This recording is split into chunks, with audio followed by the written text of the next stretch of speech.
शिवाय नमस्तुभ्यम फ्रेंड्स। तो मेरे चैनल में आपका बहुत बहुत स्वागत है। तो मैं एक हाउसवाइफ हूँ और मेरे 2 बच्चे हैं और मेरे हस्बैंड की जॉब है, वहीं पर मैं रहती हूँ और मैं अभी एमपी महिला सुपरवाइज़र की तैयारी कर रही हूँ। तो ये मेरा मॉर्निंग का टाइम है। तो यहाँ पर मैं अभी अपने मतलब ये संडे का मेरा ब्लॉग है, तो मैं आपको दिखा रही हूँ कि संडे मेरा कैसा गया। हमारे लिए तो संडे फन डे नहीं होता है, स्टडी डे होता है। तो मैंने सोचा कि आज थोड़े एक्स्ट्रा टाइम निकालूंगी, देखते हैं निकाल पाती हूँ कि नहीं। वैसे निकाल नहीं पाते हैं क्योंकि बच्चे भी घर में रहते हैं, हस्बैंड भी रहते हैं, तो ज़्यादा ही काम हो जाता है। तो अभी वो लोग सो रहे थे और टाइम हो रहा था 5:30। मैं 5 बजे उठी और 5:30 तक मैं यहाँ पर फ्रेश होकर के फिर यहाँ पर मैं बैठी पढ़ने के लिए। तो यहाँ पर मैंने पानी गर्म कर लिया है 1 गिलास और मैं बस वही पी रही हूँ। और मॉर्निंग में मैं सबसे पहले क्या करती हूँ कि जो मैंने पढ़ रखा है उसे मैं रिवाइज़ करती हूँ। मतलब मैंने जो क्लासेस ले ली हैं उनको मैं रिवाइज़ करती हूँ। फिर उसके बाद मैं यहाँ पर 1-2 क्लास ही ले पाती हूँ एक दिन में, क्योंकि मतलब मॉर्निंग में मैं 1 से 2 घंटे पढ़ लेती हूँ यहाँ पर। अगर मैं मॉर्निंग में जल्दी उठ गई तब मैं पढ़ लेती हूँ, अगर बच्चों के उठने के बाद फिर उठो तो नहीं हो पाता, इसलिए मॉर्निंग में ही मैं 1-2 घंटे पढ़ लेती हूँ। फिर दोपहर में कोशिश करती हूँ 1-2 घंटे पढ़ने के लिए। फिर नाइट में तो टाइम नहीं मिलता क्योंकि खाना बनाना, बच्चों को होमवर्क कराना और फिर जल्दी सोना होता है, क्योंकि मॉर्निंग में मेरे हस्बैंड को जल्दी जाना होता है ऑफिस और बच्चों को भी। तो मैं नाइट में सो जाती हूँ टाइम से, ताकि मैं मॉर्निंग में जल्दी उठ जाऊँ, क्योंकि सबके लिए टिफ़िन बनाना और फिर मैं टिफ़िन बनाने के बाद फिर मॉर्निंग में पढ़ लेती हूँ। अगर मैं नाइट में लेट नाइट तक जगूँगी तो फिर मैं मॉर्निंग में 4 साढ़े 4 बजे नहीं उठ पाती हूँ। और फिर थोड़ा अगर हम मतलब कि हमारे लिए 6 से 7 घंटे नींद लेना बहुत ज़रूरी होता है, नहीं तो फिर हम कुछ भी नहीं कर पाएंगे, हम पढ़ाई भी नहीं कर पाएंगे, घर के काम भी नहीं कर पाएंगे। और ऐसा तो है नहीं कि चलो हम एक दिन नहीं सोएंगे, एक दिन काम कर लेंगे, एक दिन पढ़ लेंगे और हो जाएगा, तो ऐसा तो है नहीं। हमें कंटिन्यूटी पढ़ना है, तो हमें एक ना बैलेंस बना करके रखना है कि हाँ हमारी तबीयत भी ख़राब ना हो और हम पढ़ भी लें और हमारे घर के सारे काम भी हो जाएँ। तो बस यहाँ पर मैं बैठ गई थी पढ़ने और मैं सोच रही थी कि आज मैं एक मॉक टेस्ट होता है संडे को विनर्स ऐप पर 4 से 7 बजे तक, क्योंकि ये 3 घंटे का पेपर होता है। 200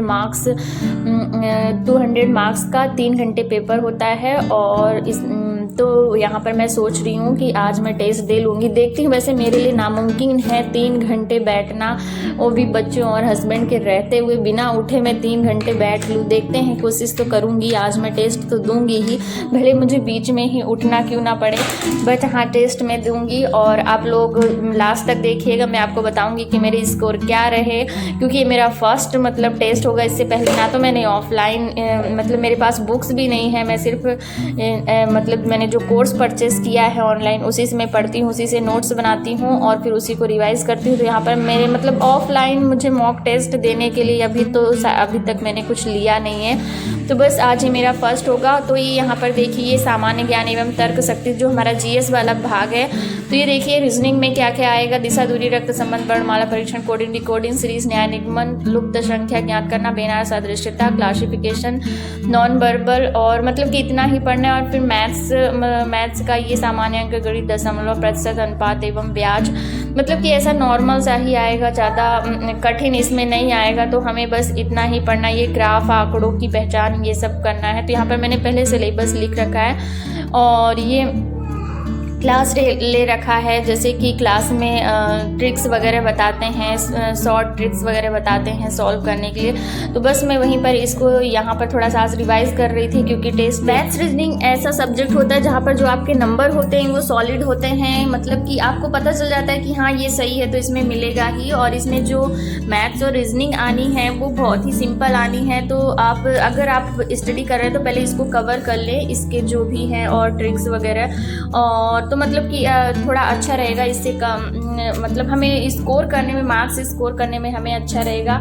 और हमें ये नहीं सोचना है कि हम किस स्थिति में हैं, अगर हमें ज़िंदगी मिली है तो हमें कुछ करके दिखाना है, और अगर वक्त ख़राब है तो हमें उसे बदल कर दिखाना है। मतलब कि हमें अगर हमारा वक्त ख़राब है तो हम उसे चाहें तो बदल सकते हैं अपनी मेहनत से, अपनी लगन से।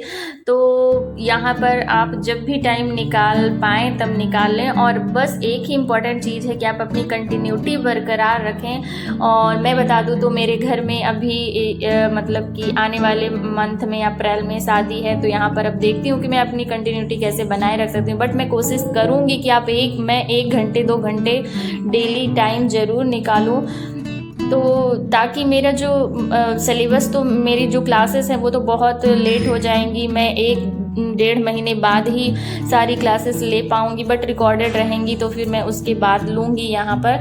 तो बस यहाँ पर मैं रिवाइज़ कर रही थी, और अभी मॉर्निंग का देखते हैं। मैं सोच रही थी जब तक बच्चे और हस्बैंड सोते रहेंगे तब तक मैं यहाँ पर पढ़ लूँगी, चाहे फिर 9 बज जाएँ या 10 बज जाएँ, उसके बाद ही मैं काम करूँगी। रीजनिंग में अभी 2 टॉपिक कंप्लीट हुए हैं जो क्लासेस चल रही हैं, उसमें एक अल्फ़ाबेट सीरीज़ और फिगर काउंटिंग। और फिगर काउंटिंग को इतने अच्छे से मतलब शॉर्ट ट्रिक से बताया है उन्होंने, टीचर्स लोगों ने, कि मतलब कि वो बहुत ही अच्छा आइडिया है। इससे पहले मैंने जब एग्ज़ाम दिया था, कॉम्पिटिटिव एग्ज़ाम, तो मैं ऐसे नॉर्मली, जैसे मान लीजिए त्रिभुज आ गया तो उसके अंदर कितने त्रिभुज हैं तो मैं उसे एक एक करके काउंट करती थी। और फिर अगर आप एक एक करके काउंट करते हैं ना तो वो कहीं ना कहीं 1-2 छूट ही जाते हैं। अगर आपको शॉर्ट ट्रिक्स पता है तो फिर वो बिल्कुल नहीं छूटते हैं। अभी ना मतलब कि 8:30 टाइम हो गए थे, और मतलब कि मेरे हस्बैंड आज 8 बजे ही उठ गए। शायद उनको आवाज़ आ रही थी, मैं यहाँ पर मोबाइल में क्लास चला करके पढ़ रही थी, शायद आवाज़ आ रही थी तो वो उठ गए। और फिर अगर उठ जाते हैं और फिर हम बैठे रहते पढ़ते रहते, चाय पानी नहीं दिए तो थोड़ा अजीब सा लगता है, इसलिए मैं फिर उठ गई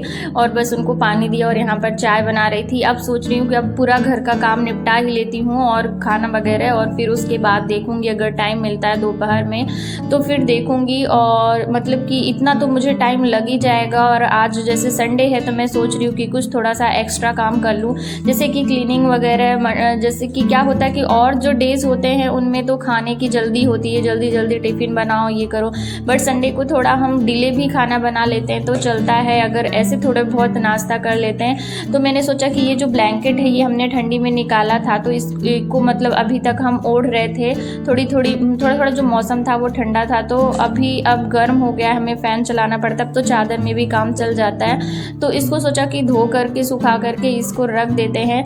तो बस यहाँ पर मैं पहले इसको गला दूँगी और फिर उसके बाद झाड़ू पोछा करूँगी, और फिर मैं इसको धुलूँगी, तब तक ये गल जाएगा ना तो अच्छे से साफ़ हो जाएगा। और ये ना इतना भारी नहीं है ये ब्लैंकेट की धोने में, मतलब कि अब ब्लैंकेट तो है तो थोड़ा वजन तो रहेगा ही, बट जो मोटे वाले रहते हैं ना उसकी अपेक्षा ये थोड़ा सा मतलब कि सॉफ्ट भी है। और ये देखिए मैंने इसको डाला ना तो ये कितना कम सा हो गया है, मतलब कि ये गर्माता भी है और थोड़ा सा हल्का भी है, तो मतलब कि धुल सकते हैं इसको आसानी से। तो 3 से 4 महीने अगर आप यूज करते हैं थोड़ा अच्छे से और फिर इसको धो लेते हैं। तो यहाँ पर मैंने 1 से 2 बार धुला है अभी ठंडी में, और अब धो करके मैं रख दूँगी इसको। और फिर ये देखिए यहाँ पर बच्चों को मैंने ऐसे नमकीन बिस्किट वगैरह कुछ था तो दे दिया, और क्योंकि अगर फिर मैं ब्रेकफास्ट बनाने लगूँगी तो बहुत टाइम हो जाएगा, और फिर मतलब कि लंच भी बनाना है। तो यहाँ पर फिर मैं मतलब कि झाड़ू लगाया मैंने और पोछा लगाया और नहा करके, और ब्लैंकेट भी मैंने धो करके डाल दिया है। और फिर यहाँ पर मैं मतलब कि जल्दी नहा करके 11 बजे मैं यहाँ पर नहा चुकी थी, तो सोचा कि चलो कुछ स्पेशल बना देते हैं। जैसे कि आज संडे है तो कुछ स्पेशल थोड़ा तो बनाना बनता ही है, बच्चे भी खा लेंगे और ये भी घर में है, दाल चावल रोटी सब्जी तो नॉर्मल है। तो बस यहाँ पर फिर मैं यहाँ पर मतलब प्याज, इनको मैंने बोल दिया था कि आप प्याज कट करके रख दीजिए, मैं आती हूँ तो फटाफट बना दूंगी। तो बस यहाँ पर मैं बना रही हूँ प्याज की पकोड़े, और मतलब कि मैं बहुत ही कम बेसन की चीज़ें बनाती हूँ, बट आज मन ही कर गया कि चलो बना देते हैं, सब लोग खा लेंगे। अब बच्चे भी जैसे थोड़े बड़े हो गए, पहले छोटे थे तो ये सारी चीज़ें नहीं खाते थे, बट अब बड़े हो गए तो खा लेते हैं। तो देखिए यहाँ पर ना इसको कुरकुरा करने के लिए, आप जब भी ऐसी भजिया बनाए तो इसको कुरकुरा करने के लिए जो आप तेल आपने गर्म किया है ना वो 1 से 2 चम्मच डाल करके अच्छे से मिक्स कर देंगे ना, तो ये बहुत ही कुरकुरे से बनते हैं और टेस्ट भी बढ़ जाता है। तो बस यहाँ पर मैं इसको छान रही थी और ये दे दूँगी खाने के लिए, और फिर थोड़ा सा सिंपल दाल चावल बनाऊँगी ताकि टाइम निकल आए, बट टाइम देखते हैं कब तक निकलता है। और मैं सोच रही थी कि 4 से 7 बजे तक मॉक टेस्ट दूँगी। मतलब कि इससे पहले भी एक हो चुका है, मतलब जो इस संडे को हुआ है। जैसे कि मेरा ये जो ब्लॉग है ये जा रहा है ट्यूसडे को जा रहा है और टेस्ट हुआ था संडे को। तो इससे पहले एक और टेस्ट हो चुका है, लेकिन रिकॉर्डेड नहीं है ऐप पर। नहीं तो जो अगर रिकॉर्डेड रहता है तो आप अपने हिसाब से टाइम निकाल कर और टेस्ट दे लेते हैं, बट रिकॉर्डेड नहीं है, शायद डिलीट हो गया है। मतलब टेस्ट होने के 1-2 दिन बाद तो था। तो ये देखिए यहाँ पर फिर अभी 4 बज चुके हैं और यहाँ पर देखिए मेरा टेस्ट स्टार्ट हो गया है। तो आप लोग बने रहिएगा मेरे चैनल पर, आपको मैं बताऊँगी कि मेरे स्कोर कितने आए। और मैं इनके मोबाइल से यहाँ पर इनको बोल रही थी कि आप बना लीजिए, तो यहाँ पर क्लियर क्वेश्चन आपको क्लियर नहीं दिखेंगे। मतलब कि ये मेरा फर्स्ट ही मॉक टेस्ट है, तो आज मैं बहुत खुद भी मतलब एक्साइटेड थी कि कितने मार्क्स आते हैं। तो बस यहाँ पर मैं इसको कर रही थी। और चलिए मैं जब तक टेस्ट दे रही हूँ, आप मेरे वीडियो को लाइक कर दीजिए, शेयर कर दीजिए, मेरे चैनल को सब्सक्राइब कर लीजिए। तो बस यहाँ पर मैं एक रफ भी लेकर के बैठ गई थी, रफ और पेन जैसे रीजनिंग और मैथ्स वगैरह के हैं। तो मैं आपको बता दूँ फाइनली मेरे 120 स्कोर आए थे और 251 भी रैंक आई थी।